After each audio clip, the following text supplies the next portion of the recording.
और खबरें अब आपको विस्तार से दिखाते हैं। देश में तेजी से बढ़ रहे कोरोना संक्रमण की यह खबर है। कोरोना की दूसरी लहर की रफ्तार पहले से ज्यादा तेज और खतरनाक भी है और सबसे ज्यादा खतरा तो महाराष्ट्र पर मंडरा रहा है। 24 घंटे में 55,000 से भी ज्यादा नए केस सामने आ गए। तमाम कोशिशों के बाद भी महाराष्ट्र में कोरोना पर लगाम नहीं लग पा रहा है और इसीलिए मुमकिन है कि महाराष्ट्र में कुछ दिनों के लिए संपूर्ण लॉकडाउन लग सकता है। और आइए सीधे मैं आपको लिए चलता हूं। जितेंद्र दीक्षित हमारे सहयोगी हमारे साथ जुड़ चुके हैं। जितेंद्र, लॉकडाउन पर आखिर कब तक फैसला हो जाएगा? देखिए, लॉकडाउन पर फैसला जो है आज भी आ सकता है और ये फैसला कल भी लिया जा सकता है। आज क्योंकि इस वक्त जो मीटिंग चल रही है टास्क फोर्स की, उसमें तमाम टास्क फोर्स के सदस्य मौजूद हैं, महाराष्ट्र के स्वास्थ्य मंत्री मौजूद हैं, इसके अलावा महाराष्ट्र के चीफ सेक्रेटरी मौजूद हैं और इन सभी लोगों के साथ मिलकर आगे की रूपरेखा बनाई जा रही है कि किस तरह से लॉकडाउन को इंप्लीमेंट किया जाना है।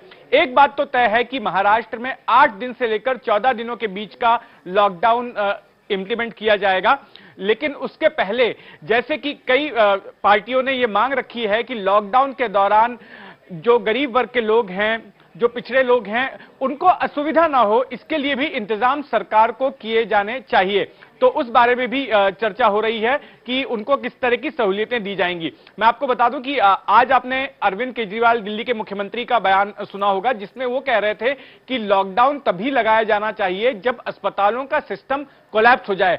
तो महाराष्ट्र में इस वक्त कुछ वैसी ही स्थिति आ गई है, अस्पतालों का सिस्टम कोलैप्स होने को है। अब से कुछ देर पहले ही मेरे पास बारामती की तस्वीरें आई हैं। बारामती वो जगह जहां पर महाराष्ट्र के सबसे बड़े नेता शरद पवार जहां से आते हैं, वहां के अस्पताल की तस्वीरें हम देखते हैं तो यह पता चलता है कि वहां पर सिर्फ 92 बेड्स हैं, लेकिन 190 मरीज उस अस्पताल में मौजूद हैं और उनको कुर्सियों पर बिठाकर उनका इलाज किया जा रहा है, बेड ही नहीं है अस्पताल में। और ऐसी तस्वीरें, ऐसी हालत राज्य के अलग अलग हिस्सों में देखने मिल रही हैं। बेड्स की कमी है, ऑक्सीजन की कमी है, आईसीयू की कमी है, रेमडेसिविर दवा की किल्लत है। जो जानकारी जितेंद्र आप दे रहे हैं, मैं उस पर आगे आपसे बात करूंगा, जो महत्वपूर्ण जानकारी आप दे रहे हैं, लेकिन दर्शकों को जरा एक रिपोर्ट पहले दिखा देते हैं। महाराष्ट्र में कोरोना से निपटने के लिए दरअसल सरकार की तमाम कोशिशें भी पूरी नहीं पड़ रही हैं। कई जगह वैक्सीन की सप्लाई कम होने की वजह से टीकाकरण धीमा रहा, तो कई जगह दवा की कमी भी नजर आई है।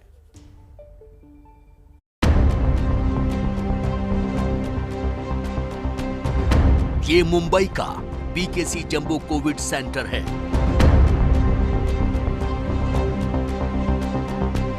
यहां पर लोगों को कोरोना की वैक्सीन लगाई जा रही है, लेकिन वैक्सीन की डोज ज्यादा न होने के चलते यहां पर टीकाकरण काफी सुस्त रहा। हम इस वक्त बीकेसी के जंबो कोविड सेंटर में हैं। यहाँ देख सकते हैं कि वैक्सीन ड्राइव बड़ी ही जोर से शुरू है। बताया जाता है कि कुछ वैक्सीन शॉर्टेज होने की वजह से ये ड्राइव इतने इंटेंसिवली नहीं हो पा रही है, लेकिन कुछ वैक्सीन इन्हें मिली है, जिसके बाद वो वैक्सीन्स पूरे जितने भी गवर्नमेंट हॉस्पिटल्स है वहाँ डिस्ट्रीब्यूट किया गया। और फिर आज बताया जाता है कि आज और कल ये 2 दिन के लिए इनके पास वैक्सीन है और ये ड्राइव कंटिन्यू है। मुंबई में रोजाना 10,000 के करीब मामले आ रहे हैं। इसे देखते हुए बीएमसी ने मुंबई में 4 नए कोविड सेंटर बनाने का ऐलान किया है। इन सेंटर्स में कुल 5300 बेड और 800 आईसीयू होंगे। मुंबई की मेयर किशोरी पेडनेकर के मुताबिक कोरोना पर लगाम लगाने के लिए वैक्सीन सबसे अहम हथियार है। जैसा हमारे थाली में जो अचार दिया जाता है, इतना सा, वैसे इतना सा मुंबई के लिए काफ़ी नहीं है। हमारे पंतप्रधान सम्मानीय मोदी सर कहते हैं कि हम लस्सी का उत्सव करेंगे। 100% उत्सव होना चाहिए, लेकिन वो उत्सव होने के लिए उत्साह भी होना चाहिए, उतना मुबलक आना चाहिए, तो उत्सव हो सकता है। मुंबई में फिल्म और टीवी इंडस्ट्री भी कोरोना से निपटने के लिए पूरे एहतियात बरत रही है। फिल्म निर्माताओं की बॉडी IFTPC ने बताया कि शूटिंग से पहले करीब 15,000 लोगों का कोरोना टेस्ट कराया गया है। हमने एंटरटेनमेंट इंडस्ट्री में 9,000 से ज्यादा RT-PCR टेस्ट कल से लेकर आज तक में करवाए हैं। आज आप एक लॉकडाउन अनाउंस करने जाने वाले हैं, तो हमारी आपसे विनती है कि एंटरटेनमेंट इंडस्ट्री को फिलहाल एक एसेंशियल सर्विस में गिना जाए और हमें फ्रंटलाइन वर्कर्स। महाराष्ट्र के एक और अहम शहर नागपुर में भी कोरोना के मामले बढ़ने के बाद रेमडेसिविर दवा की मांग काफी बढ़ गई है। लोग दवा दुकानों पर रेमडेसिविर इंजेक्शन खरीदने के लिए लंबी लाइनें लगा रहे हैं। देश में रेमडेसिविर की किल्लत बनी हुई है। महाराष्ट्र में किल्लत है, गुजरात में है। देश के कोने कोने में दवाई नहीं मिल रही है। और दूसरी तरफ भारतीय जनता पार्टी के कार्यालय से सूरत में मुफ्त में दवाई बांटी जा रही है।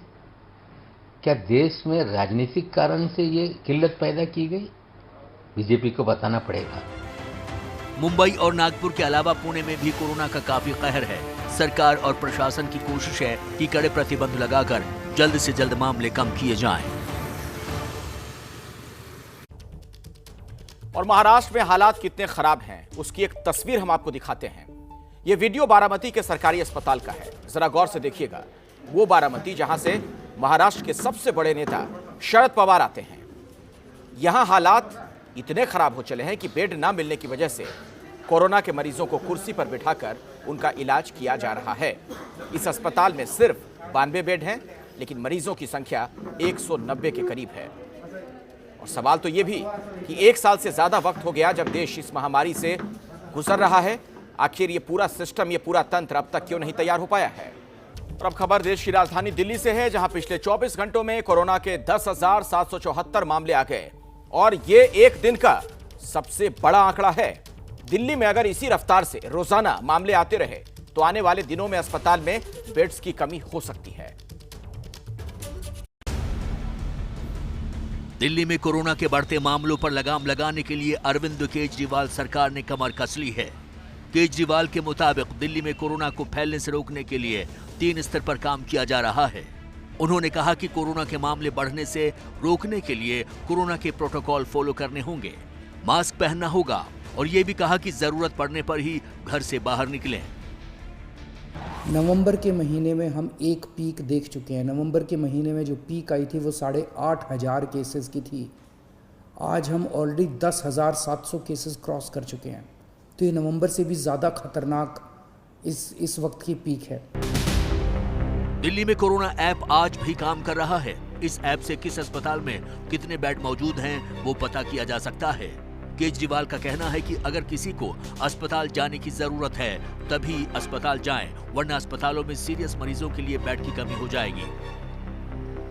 उन्होंने ये भी कहा कि इलाज के लिए प्राइवेट अस्पताल की जगह सरकारी अस्पताल को प्राथमिकता दें। कुछ लोग केवल प्राइवेट अस्पतालों की तरफ दौड़ रहे हैं। प्राइवेट अस्पतालों में बेड थोड़े कम होते हैं। मेरी आप लोगों से निवेदन है कि सब लोग प्राइवेट अस्पतालों की तरफ मत दौड़िए। सरकारी अस्पतालों में जाएंगे, वहाँ भी आपको अच्छा इलाज मिलेगा। सरकारी अस्पतालों में भी आप जा सकते हैं। लॉकडाउन के मुद्दे पर केजरीवाल ने एक बार फिर कहा कि फिलहाल दिल्ली में लॉकडाउन लगाने का प्लान नहीं है, लेकिन अगर दिल्ली में अस्पतालों में बेड कम पड़े तो फिर लॉकडाउन का विकल्प तलाशा जा सकता है। मुझे लगता है कि लॉकडाउन कोरोना से जूझने का समाधान नहीं है।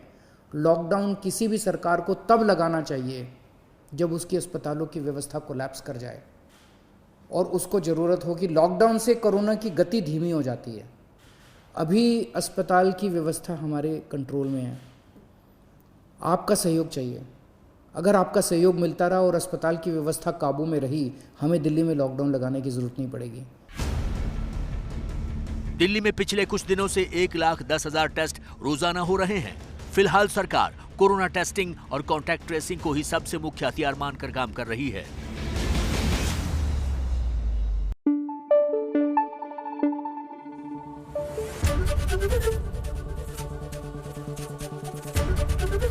एबीपी न्यूज आपको रखे आगे।